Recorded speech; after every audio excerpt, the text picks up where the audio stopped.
Драстичен пат на тестови направени во текот на изминатото деноноќе. Само 450 од вообичаените во просек над 1500. Многу граѓани останаа вчудено видени и од бројката на нови случаи инфицирани од COVID-19. Од направените 450 тестови во текот на изминатите 24 часа се регистрирани само 11 нови случаи на коронавирусот.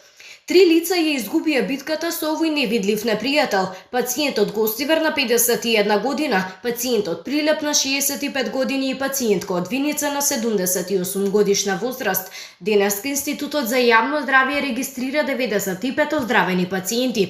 Во Скопје 44, Штип 16, Прилеп 3, Велес 2, Кавадарци 4, Гостивар 2, Гевгелија 1, Струмица и Кочани по 2, Проби Штип 1, Македонски Брод 2, Виница 3, Свети Никола 11 и во Кичево и Неготино со по 1 оздравен пациент. До сега во земјата се направени вкупно 148.269 тестирања на COVID-19. Вкупната бројка на ковид диагностицирани во нашата земја од почетокот на епидемијата изнесува 14.341. Бројката на оздравени пациенти е 11.157, на починати 603, а во моментов бројот на активни случаи во земјата изнесува 2581.